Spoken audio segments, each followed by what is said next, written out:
Bonjour Mériadec. Bonjour Richard, comment allez-vous? À merveille et vous? Excellent, Bon, excellent. parfait, je suis content. Hier, vous fréquentiez des Américains conservateurs.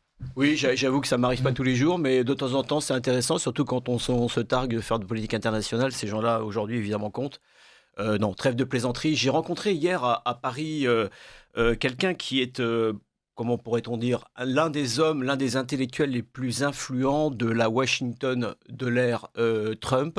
Et c'est un homme qui s'appelle Kevin Roberts. Il a 50 ans ou 51 ans et il est le président de The Heritage Foundation, qui est un think tank, donc une société d'influence, si vous voulez. Qui est l'héritière du Reaganisme, qui a été créé dans ces années-là, donc au début des années 80, et qui est la plus puissante des institutions, des think tanks américains dans le camp conservateur. À telle enseigne, si vous voulez, pour les auditeurs qui ne connaissent pas bien ces sujets-là, que cette organisation qui regroupe plusieurs centaines d'experts a été à l'origine ce qu'on appelle le programme, le projet 2025, qui est en fait le grand programme des Républicains pour l'élection présidentielle de 2025-2024. C'est un document qui fait près de 800 pages, qui a été travaillé pendant plusieurs années, puisque cette organisation a théorisé, conceptualisé et mis en œuvre un plan pour remettre à la Maison-Blanche un républicain, et en l'occurrence Donald Trump. Et faire en sorte que ce républicain, surtout, conduise une politique qui n'avait rien à voir avec celle Voilà, des républicains précédents. on va y venir, on va y venir. Mais pour terminer avec cette influence de la The Heritage Foundation, qui est basée à Washington, pour la première fois aussi, donc c'était un organisme, un think tank qui avait l'habitude, si vous voulez, d'influencer le débat, dans un sens très concret, pragmatique, de court terme pour les élections, mais également pour essayer d'influencer les grandes lignes, les grandes tendances à moyen terme, hein. Ils tiennent beaucoup à cette distinction, et je crois qu'effectivement c'est important. Et pour la première fois, cette organisation a fait quelque chose qui n'a jamais été fait. Elle a auditionné près d'1 millier de professionnels pour être en mesure de remplacer au coup de sifflet, c'est-à-dire le lendemain de la victoire de Donald Trump, donc le 5 novembre 2024, quelques 4000 postes de hauts fonctionnaires stratégiques dans l'administration américaine. Vous savez que c'est pas comme chez nous. Traditionnellement, à chaque changement de présidence, l'administration américaine licencie en fait un certain nombre de postes de hauts fonctionnaires politiques pour les remplacer par d'autres fonctionnaires qui seront donc réputés voués à la cause du président.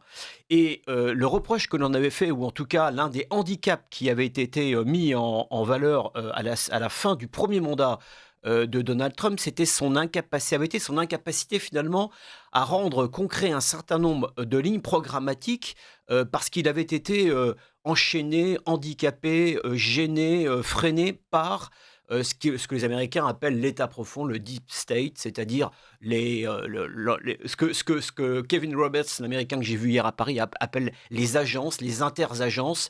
Il a une formule d'ailleurs amusante. Il dit avec Donald Trump, la droite en fait esquisse une nouvelle ère de gouvernance, une gouvernance qui ne consiste plus à dire que finalement la politique c'est la somme ou comment dirais-je, un espèce d'équilibrage et d'arbitrage qui serait fait entre les différentes agences qui constituent l'État washingtonien, mais c'est bien la volonté des politiques élus présidents chaque année. Donc c'est ça, si vous voulez, qui est important à noter. Et ce qui Ouais. m'amusait, c'est que Emmanuel Macron lui-même a parlé d'État profond pour parler de la France. Emmanuel Macron lui-même a expliqué que l'administration était un frein. Autrement dit, Emmanuel Macron valide la démarche de Trump. Ce qui est intéressant, c'est que l'Heritage Foundation, effectivement, on en a entendu parler en 2024. À un moment donné, Trump a paru prendre ses distances par rapport à ce projet 2025. Vous avez raison. Et là, la question qui nous brûle les lèvres, c'est... au lieu d'appliquer strictement 2025, il a commencé par lâcher Elon Musk avec son Doge, donc son ministère de l'efficacité gouvernementale. Est-ce que maintenant, Trump est prêt à reprendre un peu plus de la Foundation Heritage? Alors vous avez raison, c'est une très bonne remarque. très rapidement pendant la campagne un certain nombre de gens de l'équipe de campagne de Trump, notamment Susan Wiles, qui était cette petite mamie là, qui est une mamie de fer en fait, qui a commencé sa carrière dans la politique sous les années Reagan et qui est aujourd'hui patronne de l'administration patronne ou comment dirais-je, secrétaire générale de l'Élysée, mais versus Maison Blanche, si vous voulez. Ces gens-là ont dit attention, ce programme il est totalement radical, le projet 2025, donc de la Heritage Foundation, et ces gens-là ont dit attention, il nous faut rassembler large pour être sûr d'être élu. Et donc Trump en fait s'est inspiré de ces 800 pages programmatiques pour en tirer un espèce de programme de campagne choc d'une quelques dizaines de pages qu'il a laissé de côté un certain nombre de mesures, notamment les mesures les plus clivantes sociétales, je pense notamment à l'avortement ou des choses comme ça, pour ne mettre en valeur et rabâcher sur les estrades de campagne que des thèmes simples, percutants pour les électeurs américains, qu'ils soient de droite ou de gauche. Et d'ailleurs, ce sont ces mesures que l'on retrouve dans la loi budgétaire qui vient d'être adoptée par la Chambre des représentants il y a quelques jours, à une voix près, par 215 voix contre 214. Donc la Chambre des représentants, ce sont les députés américains qui ont voté ce paquet, cette loi fourre-tout, que les Américains ont baptisé le MAGA Bill, c'est donc Make America Great Again, c'est le slogan trumpien. Donc ce MAGA Bill, qui est une loi en fait, qui est la première grande loi de l'ère Trump 2, qui va permettre à Trump justement de rendre concret pour ses électeurs, ceux qui ont voté pour lui, toutes ses promesses de campagne. Je vous cite quelques éléments de cette loi, mais c'est très important. Je vais y revenir après. La hausse du budget alloué au Pentagone, le renouvellement des baisses d'impôts accordées en 2017, donc lors du premier mandat, aux entrepreneurs indépendants. Vous savez ce que nous on appelle les TPE, PME et entreprises de taille intermédiaire, les entreprises patrimoniales, la défiscalisation des pourboires et des heures sup, tiens, ça nous rappelle quelque chose, la réduction drastique des investissements en faveur des énergies vertes, ou encore des crédits dont vous pouvez déduire vos intérêts de votre impôt sur le revenu pour l'achat de voitures Made in America, ou encore la chasse aux bénéficiaires indus de la couverture santé publique, le fameux Medicare. Vous y trouvez tout ça, et c'est cette première grande victoire que Kevin Roberts a décrypté en fait hier à Paris, et j'ai eu la chance de m'entretenir quelques minutes, enfin plusieurs même minutes avec lui, et lui explique que selon lui, c'est une victoire, je le cite, qui est un tournant majeur, et il pense que le Sénat, maintenant vers où la loi se dirige, va sans doute adopter ce projet sans trop l'amender, puisque c'était le souhait de Trump. Ne touchez pas à mon projet, prenez-le tel quel, amendez-le votez-le tel quel. Il pense que le président, je reprends ces termes, c'est intéressant, va dépenser désormais du capital politique pour cela, et que son projet va arriver sur le bureau ovale d'ici le 4 juillet, comme il le souhaitait, c'est-à-dire le jour de la fête de l'indépendance. Les mots ont un sens, car Kevin Roberts assume, comment dirais-je, explique que la nouvelle gouvernance dont je parlais tout à l'heure, dont nous parlions ensemble, consistait à redonner le pouvoir aux Américains, à reconstituer, à redonner la souveraineté aux institutions et donc au peuple américain. Donc indépendance, souveraineté, institutions, ce sont des mots symboliques, mais pas seulement, ce sont des mots-clés dans la nouvelle manière de gouverner qui a été instaurée par Trump. Et Kevin Roberts est très enthousiaste. Il parle du nouvel âge d'or américain à propos de l'élection de Trump. Il dit c'est pas seulement à cause de la victoire de Trump, mais aussi, dit-il, parce que les Américains comprennent enfin qu'il faut en fait changer cette manière de gouverner pour, comment dirais-je, faire passer à l'état profond un programme pour l'amaigrir, vraiment l'amaigrir, et redonner en fait tout un tas de pouvoirs aux institutions locales et régionales. C'est presque un cours de la démocratie à la Jacques Bainville ou à la Charles Maurras, c'est-à-dire la démocratie locale est le minimum aux institutions nationales ou fédérales en l'occurrence, vous voyez? Voilà, c'est ça, parce qu'on a vraiment Voilà. l'impression que la manière dont Trump conçoit la démocratie américaine, c'est sans les agences interétatiques, sans l'appareil de Washington, sans les administrations fédérales, sans tout ce qui empêche en fait les États de légiférer là où ils sont. Il y a une véritable décentralisation qui est en marche. Alors, c'est justement ce fameux Kevin Roberts, qui est docteur en histoire des États-Unis de l'Université de Texas, qui a eu un long parcours de directeur d'institutions éducatives, de collèges, de lycées privés catholiques, avant de piloter cette institution, a écrit un bouquin qui est sorti en fin d'année dernière, qui s'intitule de mémoire Reprendre Washington pour sauver l'Amérique. Et dans ce livre, il explique qu'en fait, la première chose que doit faire Trump, ou le républicain, c'est de brûler les institutions comme le FBI, le New York Times, qui est une institution au sens symbolique du terme, bien sûr. Et alors, je lui pose des questions, je lui dis, monsieur Roberts, Donald Trump n'a pas brûlé le FBI, il n'a pas brûlé le New York Times, pensez-vous qu'il est plus libre? Confirmez-vous qu'il est plus libre aujourd'hui de gouverner qu'il ne l'a été en 2017? C'est ce que j'ai expliqué tout à l'heure. Et là, il me dit, oh yes, really, really. Il me dit, vraiment, il est vraiment plus libre, même s'il n'a pas brûlé l'institution. Et quand il ne les a pas brûlés, il m'explique qu'il avait nommé des gens comme Kathy Page, par exemple, à la tête du FBI. Et il me dit, c'est génial, c'est la femme qu'il faut pour remettre de l'ordre dans la boutique. J'ai perdu le fil de ma pensée, mais vous allez me relancer, Richard, à l'instant même.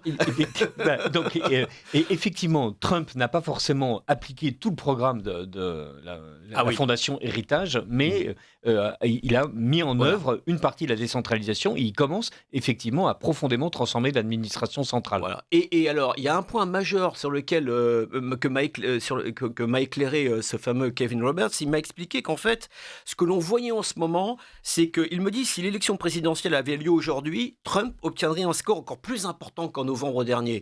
Et il me dit la raison la suivante, c'est que les Américains voient que Trump fait ce qu'il a dit qu'il ferait. Premièrement, c'est-à-dire qu'il crédite à Trump de ne pas être un menteur, en l'occurrence, et un faiseur, un doueur, comme disent les Américains. Et surtout, il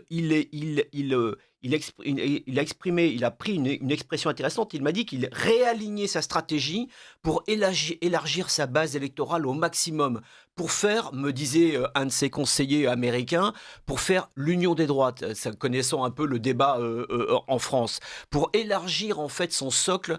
Et en fait, ce qu'il m'expliquait, c'est que petit à petit en ce moment, Trump grignote sur les marges de son électorat pour élargir en fait sa légitimité électorale, qui est une légitimité qui reste évidemment à prouver, mais lui pensait, le patron du think tank pensait que pour les élections législatives de mi-mandat qui auront lieu en novembre 2026, il pense que les républicains vont élargir leur socle à la Chambre des représentants.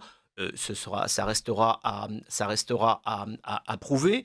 Mais lui, en fait, est persuadé effectivement que Trump, grâce à et il me dit d'ailleurs, 80% des mesures que prend Trump aujourd'hui, ce sont des mesures qui sont souhaitées, réclamées et approuvées par la majorité des Américains. Alors, c'est amusant parce que j'entends bien tout ce que vous dites et vous répétez ce que vous a dit Robert.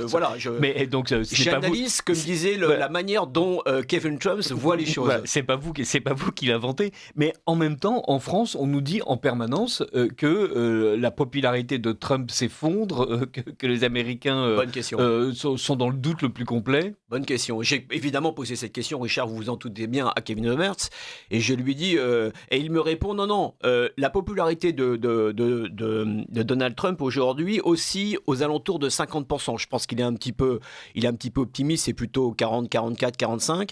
Mais même si c'est 44, 45, ce qui est à peu près le cas, je pense, c'est très très important. Si on regarde le passé, c'est un score très important. D'habitude, tous les présidents américains voyaient leur cote chuter quelques mois après l'élection de la présidence. Donc effectivement, il a raison. C'est un indice que son affirmation et son analyse ou ses convictions sont fondées sur la réalité. Et deuxième question, évidemment, deuxième objection que je lui faisais, c'est lorsque Trump a sorti sa stratégie pour augmenter de manière incroyable toutes les taxes douanières imposées aux grands partenaires américains, l'ensemble de ces partenaires, des intellectuels, des économistes, des analystes, et je pense évidemment aux Français, ont expliqué que c'était une politique absolument erratique. Et la meilleure preuve, disait-il, c'est que 3 jours après les avoir annoncés, il tournait kazakh et il revenait à des choses un peu plus entendables, et que j'ai même entendu un économiste français que je connais, et le nom m'échappe, qui expliquait que ce serait comme on irait droit comme aux années qui ont précédé la grande crise de 1929, la grande récession mondiale de 1929, à cause de ces taxes douanières qui bloqueraient totalement les échanges. Et alors là, je lui dis, qu'est-ce que vous en pensez? Et je vous donne la phrase exacte qu'il m'a répondu. Il m'a dit, ce qu'ils décrivent comme erratique est pour nous comprise comme une négociation. Très intéressant. Il me dit, on nous dit que les États-Unis connaîtraient une inflation terrible, et cela n'a pas eu lieu. D'ailleurs, ajoute-t-il, les marchés, donc Wall Street a rebondi, et même quelques indices surperforment aujourd'hui.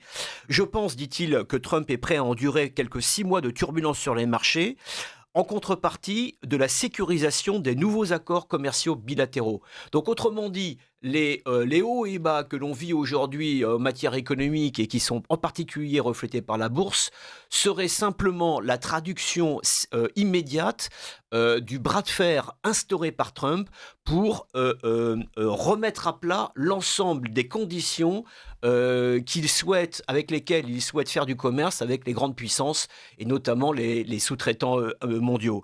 Et il me dit, nous sommes aujourd'hui à 20% à peu près d'objectifs de renégociation. À la fin septembre, ajoute-t-il, c'est lui qui le dit, on verra si c'est vrai, les critiques se seront tues et au début de 2026, vous verrez, l'économie connaîtra un boom significatif. Là où je le rejoins, c'est que en Europe, et restons en France pour faire simple, bon nombre d'analystes et de journalistes mainstream, d'abord, n'ont pas vu que Trump pourrait être élu, deuxièmement, n'ont pas accepté sa réélection, et troisièmement, ne supportent pas Trump, puisqu'ils se sont les premiers à expliquer, dans les dossiers internationaux, que Trump est le nouveau Hitler, il est comme Poutine, c'est un type qui est complètement fou, etc. Bon, en fait, ils continuent à projeter leurs fantasmes sur la réalité de la vie politique américaine, ce qui est évidemment, pour tout analyste normal, une erreur de base à ne pas commettre. Et je crois que je suis assez d'accord avec lui pour dire qu'il faut laisser du temps à Trump pour tirer les conclusions, les conséquences de sa stratégie de bras de fer, ou de sa tactique plutôt, qui est ce bras de fer imposé avec l'ensemble de ses partenaires pour rééquilibrer les échanges et surtout en sortir du cash permettant de financer les hausses d'impôts dont je vous ai parlé tout à l'heure dans sa fameuse loi, d'une part, et d'autre part d'amorcer cette stratégie très long-termiste qui consiste à obliger, conduire, à inciter les entreprises qui avaient délocalisé leurs usines à la relocaliser aux États-Unis. Alors évidemment, ça, c'est pas le combat de 4 ans, et c'est évidemment la question que je lui ai posée, la question suivante. Pensez-vous que Trump a une chance, comment dirais-je, pensez-vous que Trump ne sera pas, comme ont été très régulièrement tous les présidents américains, balayés par un autre président américain, et on aura un effet à nouveau dans 4 ans de stop and go, c'est-à-dire si Trump perd, on a à nouveau un démocrate qui remet sur la table la politique américaine, et notamment la politique étrangère, et les États-Unis et le monde encaissent le choc de ces va-et-vient permanents de la politique américaine. Et lui, il me dit en fait que pour la première fois, les conservateurs travaillent dans un esprit long-termiste, et que même s'ils ne gagneront pas toutes les élections, il pense, lui, c'est lui qui le dit, que je reprends l'expression tout à l'heure, l'Amérique est entrée dans un nouvel âge d'or, et que l'Amérique comprend que si elle ne tire pas le fil jusqu'au bout, si elle ne fait pas complètement je reprends son terme, sa nouvelle révolution, sa véritable révolution de la politique, à ce moment-là, les Américains savent que c'est un retour en arrière qui serait violent, et donc en quelque sorte, l'Amérique suivrait Trump, et après Trump, le prochain suivra aussi le fil de cette nouvelle révolution de la politique américaine, basée, dit-il, et c'est là peut-être sur lequel on peut ouvrir sur cet aspect-là des choses qui est le plus intéressant, le plus inédit, qui est plus métapolitique ou presque philosophique. Il a expliqué devant un certain nombre de journalistes français que le fondement, le substrat de cette révolution politique, c'était, je l'ai expliqué, la remise à plat de la gouvernance, d'une part, mais surtout une révolution qui promeut la liberté et la souveraineté des États, le respect, le retour au respect de l'institution, et c'est là où je voudrais en terminer, et il explique que sur cette base, c'est le, comment dirais-je, le moment, en fait, le véritable momentum pour reconsolider la relation entre les États-Unis et la vieille Europe, cette Europe des civilisations, cette Europe des nations, cette Europe du traité de Westphalie au XVIIe siècle, et qui permettrait, sur cette base, de véritablement reconsolider une alliance transatlantique des conservateurs. Ça, c'est intéressant parce que là, pour le coup, c'est une vision, c'est la vision des intellectuels conservateurs américains, une vision qui, au passage, met de côté l'Union européenne. Les Américains conservateurs considèrent que l'Union européenne, c'est le truc qui fait le protectionnisme le plus éhonté au monde. Je leur laisse cette analyse. Ça me fait. On n'a pas l'air d'être totalement convaincus vu les chiffres, mais moi, ça me fait un peu sourire. Mais disons qu'en tout cas, ils y voient une entrave au monopole de leur grand groupe. Ça me paraît assez. Ils le disent pas comme ça, mais moi je le traduis comme ça. Mais ce qui est très intéressant, c'est qu'ils pensent, et le fameux Kevin Roberts, qui avait un costume cravate et des bottes de cow-boy texan, il est originaire du Texas. C'était la première fois qu'il mettait les pieds à Paris avec son équipe. Il y avait 3 intellectuels avec lui. En fait, il disait « Je viens pour la première fois car j'ai le sentiment que ce qui se passe en Europe, c'est ce qui se passe chez nous, une révolution conservatrice en œuvre. Et nous souhaitons travailler, nous tendons la main à tous les conservateurs, non pas... » D'ailleurs, précisait-il, pour prendre la main sur la souveraineté des États européens. Donc il sait très bien ce que pensent un certain nombre de conservateurs des États-Unis, entre parenthèses, mais pour constituer cette alliance des conservateurs en vue de restaurer la liberté et la souveraineté des nations. Merci beaucoup. Nous sommes en train de recevoir Mériadec Raffray pour Le Monde Autrement. Et tout à l'heure, à 9h07, dans l'addition, nous recevrons Vincent Varlet, médecin, chercheur, patient, pour parler d'euthanasie. Mais revenons tout de suite sur cette situation internationale avec Mériadec Raffray, rédacteur en chef Monde de Valeurs Actuelles. Mériadec Raffray, merci pour ce tour d'horizon américain. Évidemment, il y a 2 ou 3 choses laissent un peu perplexe. On sait que J.D. Vance et Donald Trump ne prisent pas l'Europe, mais ils n'ont pas l'air non plus de priser certains pays européens, dont la France. On verra bien, effectivement, si Trump réussit son pari et si Wall Street sanctionne dans 6 mois la politique qu'il a menée. Rendez-vous dans 6 mois, Richard, pour une nouvelle analyse. Je pense qu'on peut prendre date, voilà. Effectivement. Bon, eh bien, vous reviendrez quand même mardi prochain. Avec grand plaisir. Vous avez aussi abordé le problème de la Hongrie, enfin ce qui n'est pas un problème, cas de la Hongrie, puisque vous parliez des conservateurs. Il va y avoir la grande conférence des conservateurs, le CPAC, qui va se tenir à Budapest ce week-end. Ça commence même jeudi, si je ne m'abuse. Et donc, que se passe-t-il en Hongrie, où en est Orban, lui, dans son bras de fer personnel avec l'Europe? Alors évidemment, pour Orban, c'est une opportunité de montrer qu'il est au cœur de la galaxie des conservateurs. Orban ne cache pas évidemment ses accointances avec Donald Trump et les conservateurs américains. Et donc pour lui, c'est une vitrine politique que d'accueillir ce week-end à Budapest un certain nombre de têtes de liste des conservateurs des pays du monde entier. Je regardais la liste avant de venir. Ils viennent de tous les continents, d'Amérique du Sud. J'étais assez surpris d'ailleurs de voir un certain nombre de leaders sud-américains se réunir à Budapest ce week-end. Pour Orban, c'est quand même c'est du pain béni en ce moment parce qu'il est un peu dans une situation un peu complexe.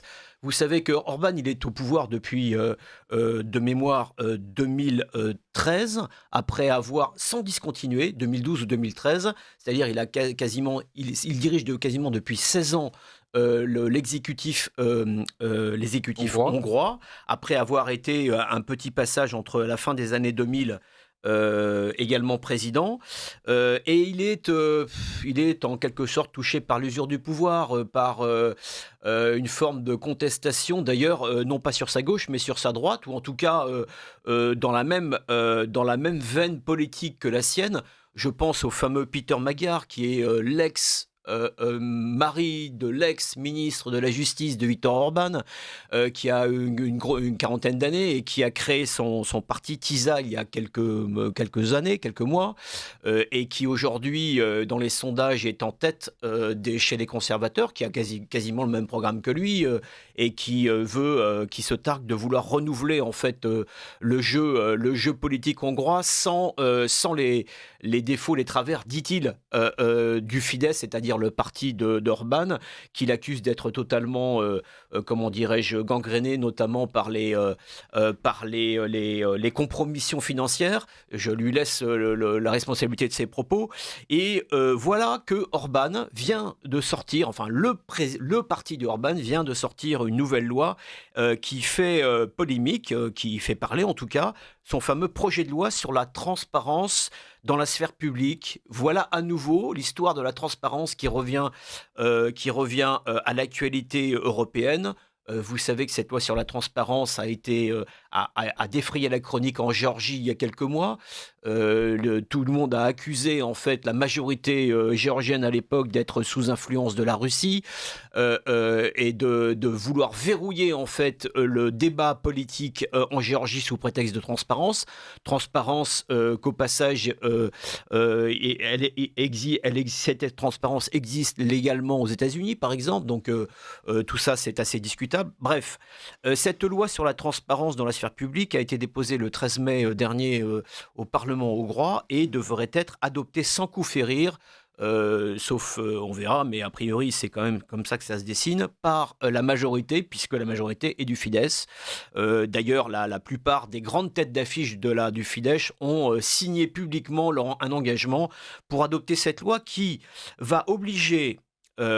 qui va frapper ou qui va concerner les entreprises, les associations, les organisations para-étatiques, les ONG et les médias, bien sûr, qui va les obliger en fait à déclarer tout un tas de financements et de dons au titre d'un financement étranger.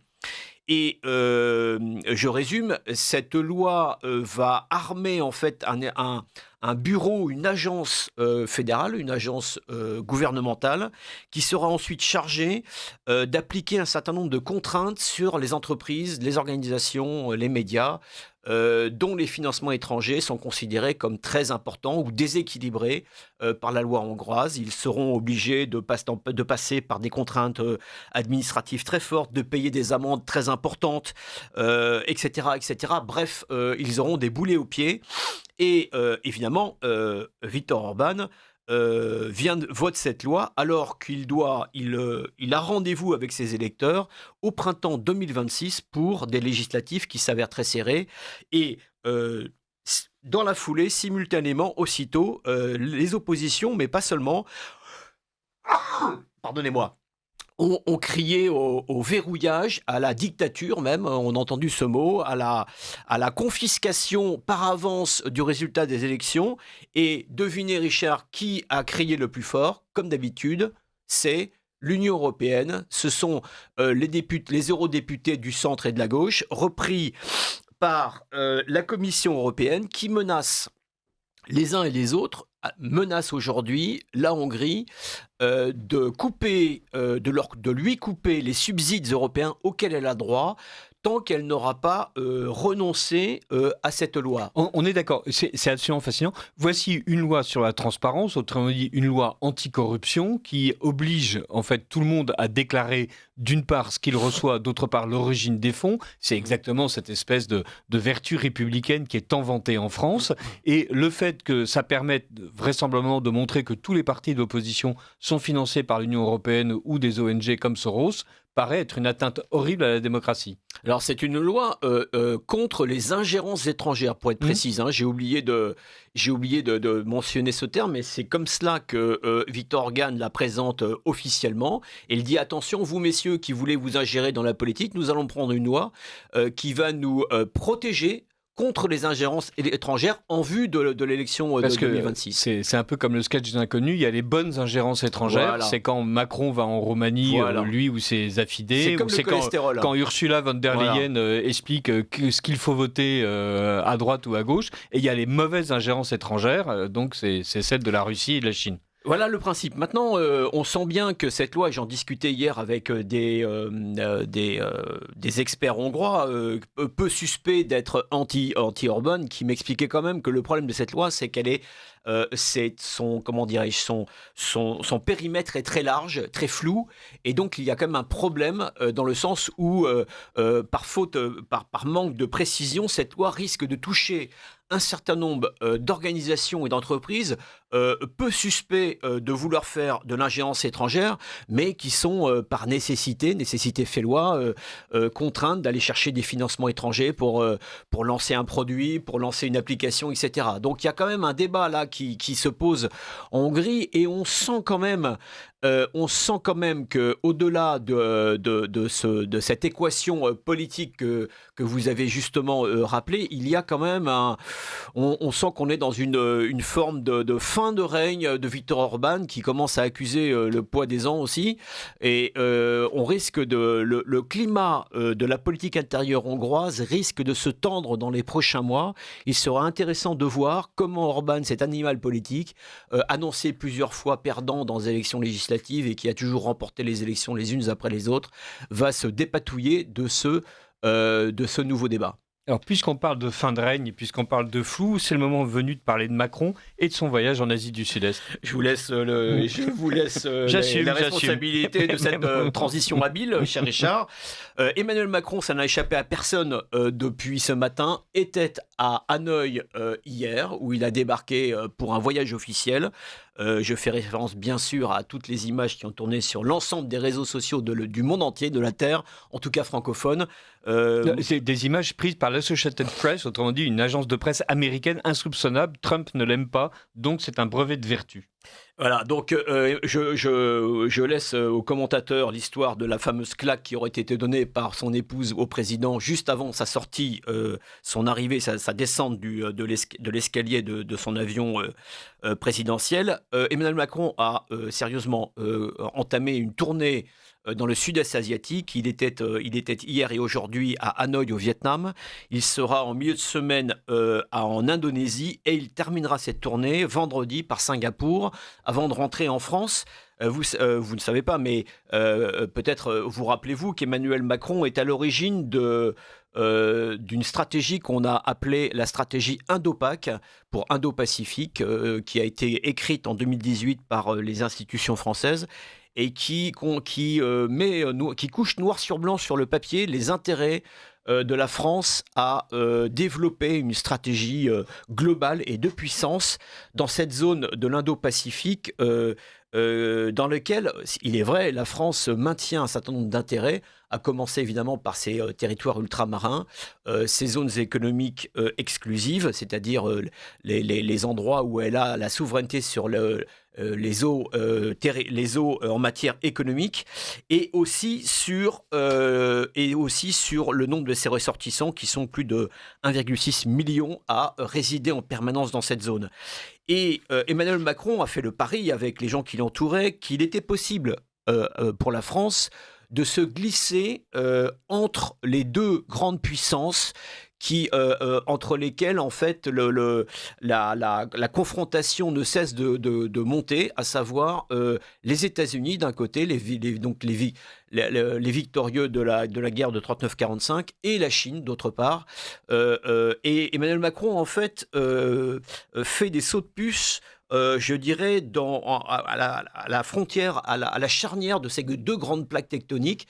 Pour vous donner un exemple, il y a quelques jours, le président chinois était à Hanoï. Xi Jinping était à Hanoï pour un voyage officiel. Donc ça l'approuve bien. Et le Vietnam est a comme premier acheteur les États-Unis.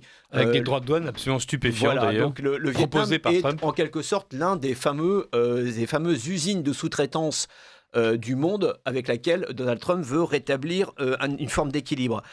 Et on peut dire quand même que cette idée d'insérer la France dans ce coin-là a déjà porté un certain nombre de fruits, puisque l'Inde et l'Indonésie sont désormais des clients importants du fameux Rafale de Dassault. L'Inde en a acheté 36 il y a quelques années, puis vient de signer un contrat pour 26 autres pour armer son fameux porte-avions. L'Indonésie a acheté 42 Rafales. Ces deux puissances-là sont aussi clientes de l'industrie navale française, de Thales, le champion international de l'électronique. Et Emmanuel Macron a annoncé un certain nombre de contrats signés cette semaine. Donc, il y a effectivement une moisson pour les Français. Et Emmanuel Macron aura fait donc le VRP, tant bien que mal, K1K, dans la zone Asie-Pacifique cette semaine. Merci mille fois, Mériadec Raffray, et à mardi prochain.